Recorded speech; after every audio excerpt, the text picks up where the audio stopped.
Interested in five returning starters and just what that feels like and what camp has been like for you so far. Yeah, a lot of starts in that room, a lot of maturity, a lot of guys that have seen, the ups and the trends of this program.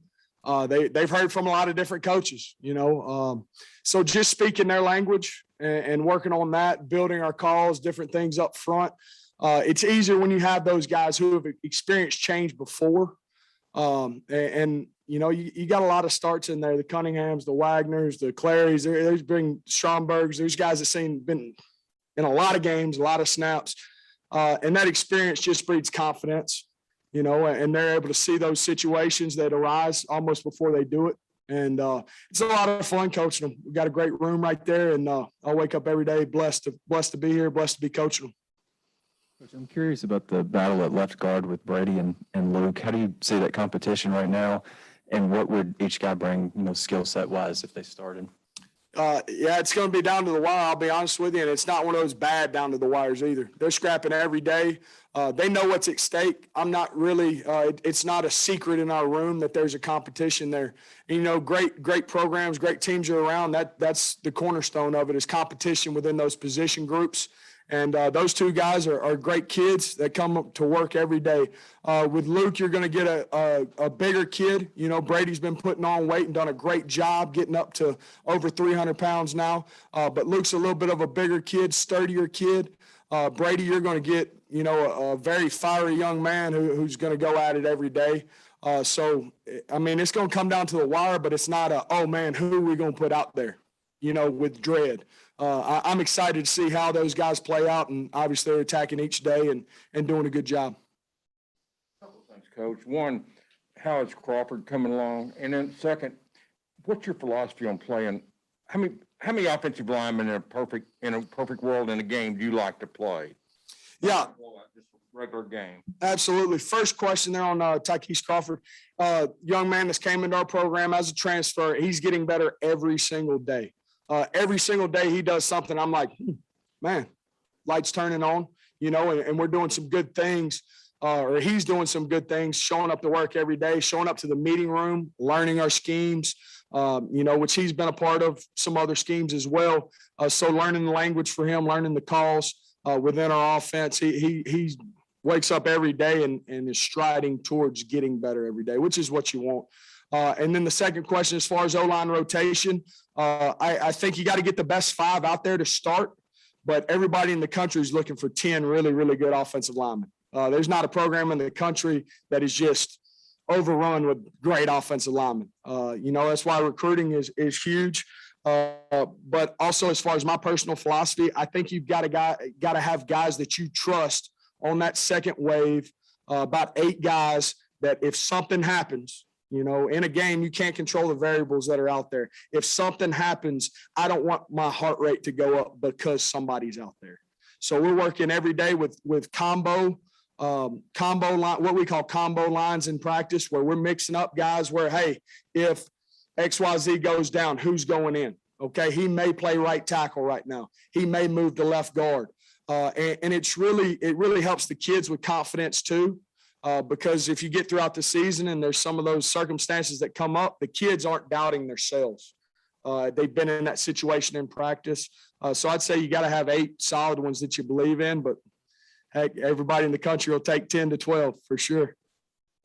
Coach, if Stromberg couldn't go, then obviously Ty Clary is your backup center and working right guard. And Coach, so how is he doing also at center? And Coach Pittman mentioned the other day that Latham also might be the backup left tackle in addition to playing left guard. Could you comment on that's part of some of those combo periods we're going through. We'll go through the 1s, 2s, and 3s, and then we'll have a rack of plays where those situations arise. Ty Clary moving to center, for instance. Brady Latham moving to one of the tackles. Okay, there's some different. St. John moving inside. Those situations all arise, and it's all just to prep our players with confidence. And so don't be surprised if you look up and you see some practice clips, something like that, somebody's playing differently. We're just trying to prepare those young men and make sure it's not oh, man, I hope they don't put me in here. But more of oh, yeah, that was second week of camp. I was right there. Let's go. Let's make this call and let's execute the play. Obviously want Ricky back as soon as you can get it, but how's Ty doing at center? He's played there before, but obviously. Yeah, absolutely. He's had a past here playing center, doing a good job building confidence. In the long term, it's going to really help our offensive line. Okay. And especially with Coach Pittman, obviously with his offensive line background, he's always on me with how many guys you got that can snap the ball. Because obviously you can't operate as offensive line if you don't have a center. So we're trying to be deep at that position. So that's only increasing our depth. And he's doing a really good job. Obviously, he's a senior, so he's got respect in the room, from the other guys and doing some things, or an older guy that has respect. So him moving in there, he's able to make calls. He's coming along every day. Do I see him moving back to guard once Rick gets back there? Absolutely. Okay. But, he's doing a great job, and it's only going to help us in the long term.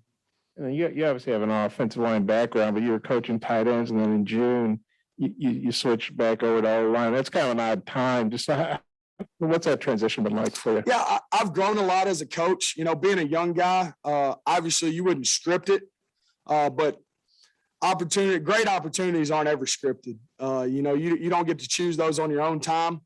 So I showed up to work, and we moved, shuffled up, and I've coached offensive line my whole career. And I feel really strongly with, meeting with guys and learning my way of communicating.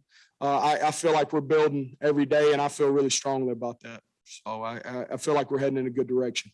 Hey, Cody, one of the most intriguing positions on this team is D-line. As Sam has said, got to get deeper, got to get better.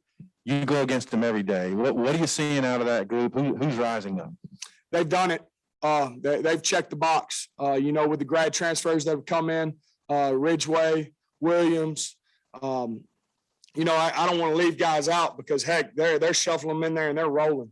Some guys that were higher up in the depth chart in the spring, there's a lot of competition right there, and they're able to skate guys on ones and twos pretty seamlessly, and have a lot of threat out there. I think with the big man Ridge in the middle.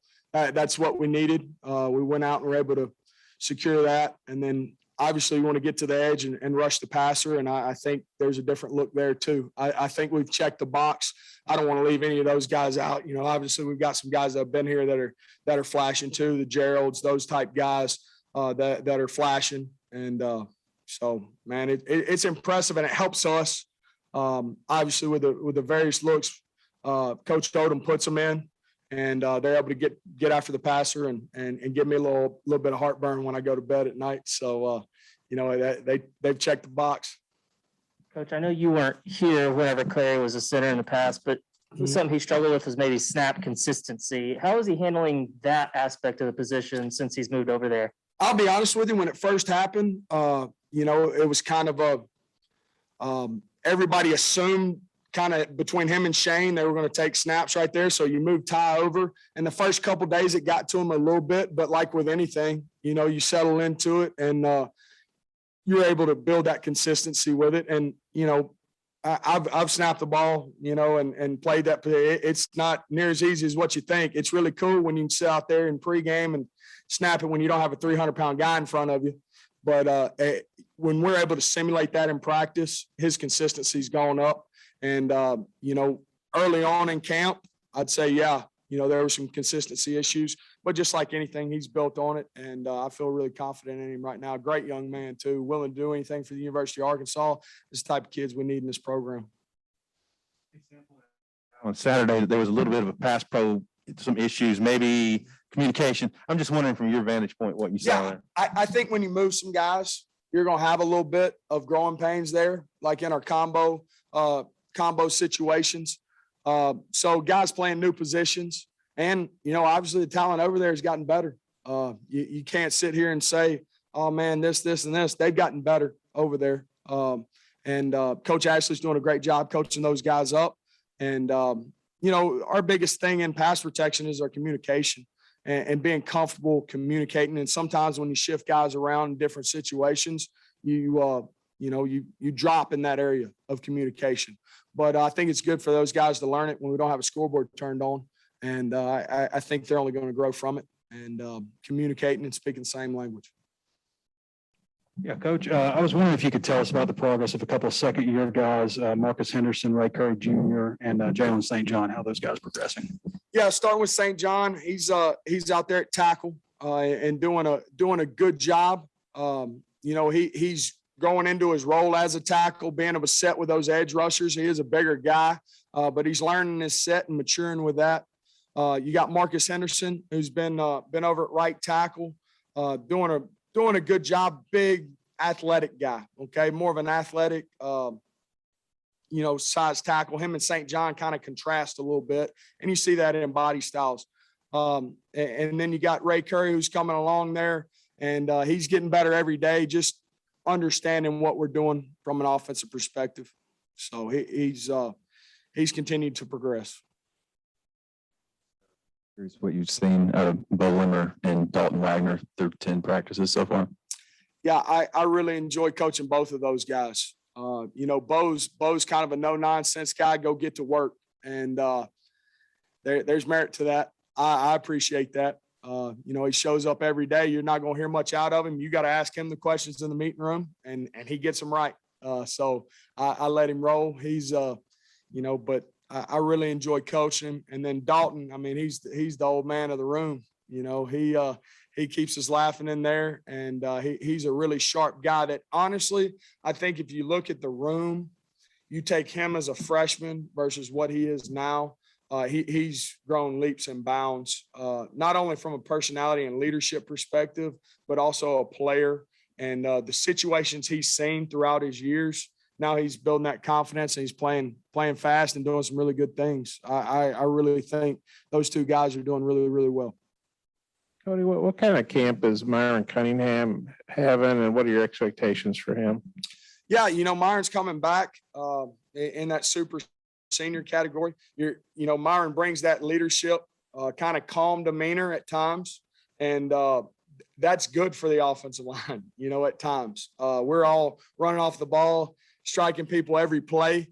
It's good to have an old head out there saying, "Hey guys, we got to make this call right here." And I think he's coming back, and he knows how valuable he is to our offensive line, and I think that's built up his confidence as well. And he's doing some good things.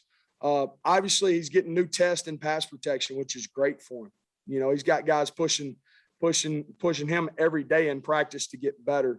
On that edge, with seeing different rushes and different types of speed out there. So it's been a really good camp for him. I know that's obviously good players at every level, but Ridgeway, when you're watching film, we think, wow, this guy was at Illinois State. He was playing, 1AA or what? I mean, what do you think about him? Yeah, don't knock it. There's good players at every level now. You're looking at one that coached them all over, and I've been on some Division II teams that had a lot of really, really good players. So everybody's got their own story. Everybody's got their own way of developing, and there's good players coming from all the levels. And obviously, we've got a really good one right there who helps shore up some things in the middle. And he makes our guys better, man. It's an iron sharpens iron mentality. And I know that sounds kind of cliche, but that is really what has happened here. We've gone out and signed some guys that help us on that defensive side of the ball. And there's some different battles going on in camp that weren't there in the spring that I think help us a lot. We saw Ricky out there today. Y'all made a decision on Saturday, or maybe let him recuperate more? Yeah. We're going to let him progress back. Ricky's going to be back with us here shortly. I went to school for physical education, so I let the doctor people handle all that stuff out, and I go with what they say. But he'll be back rather shortly here with us, and he'll be ready to rock and roll. He's been going through some walkthrough stuff and sharpening the blade mentally, and just had a little hiccup right there, and he'll be back to it. The start of the season is just around the corner, and if you're into sports betting, Bet Online is where you should go to win some money today.